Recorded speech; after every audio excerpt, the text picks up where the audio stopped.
Alright, so today in the greenhouse I'm going to talk a little bit about fig trees. I purchased a couple fig trees from a local supplier here about 2 springs ago. This guy's an Olympic, I think it's called Olympian maybe. It grew quite well over the past couple of years, and in fact the growth from here to here was just from last spring alone.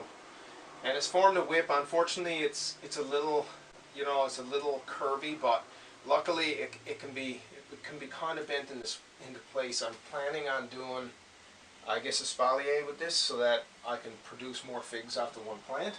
Last year it produced a single fig that was ripe, and it produced these hard light figs that I guess these hard figs never ever ripened. I'm thinking that I didn't really have myself set up for success on it either. I had them planted in a small pot. I think it got root bound. I also moved it around. I had so much stuff in here that I moved it around. It wasn't actually in a good place with lots of sun. So this year the plan is to put it in a more, I'd say, permanent home. But I'm going to upgrade the pot to a 6.5 gallon pot, and hopefully it'll do better with some pruning and whatnot. And we'll get a little bit into that in a while. In the meantime, I'm going to start potting it up.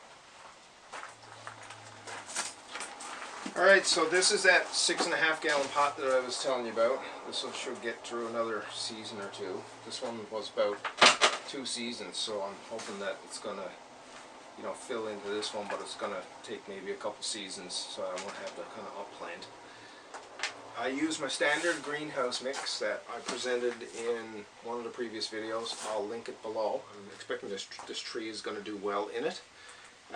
So I will add some extra compost to the hull and to the soil, just because it's going to be sitting in here such a long time, so that way it'll kind of weather through the next couple of years, hopefully, in this pot. Wow, so yeah, this guy is definitely pot bound. That may be some of the reason why those final fruit didn't ripen. You can see they're pretty hard. Luckily, you can see new growth on these roots. So that seems to make sense, given that the plant up above appears to be coming back to life with these buds, and the apical bulb at the top looks like it's ready to start opening soon. So this guy's going to go into a new pot. Unfortunately, there's not really any way to unwind this. It's such a twiny mess at this point that I don't want to cut any of it off. So what I'm going to do is basically make a hole in a 6.5 gallon container, and we're gonna set this guy right down in it, and hopefully the roots will help seek out some of the new nutrients that I'm going to give it.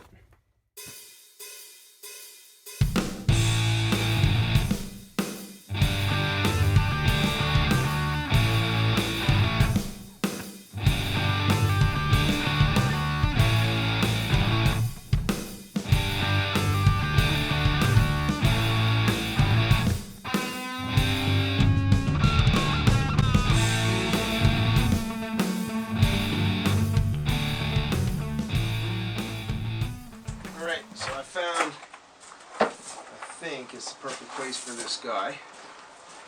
So for those of you that never heard of espalier, it's a technique whereby you train a plant or a tree, I guess, a fruit tree, to grow along a certain direction, or to grow multi-directional, so that it's compact. It doesn't flare outwards. It's all kept in a single plane, like along a fence or along, let's say, the side of a house. So that's exactly what's going to happen to this guy.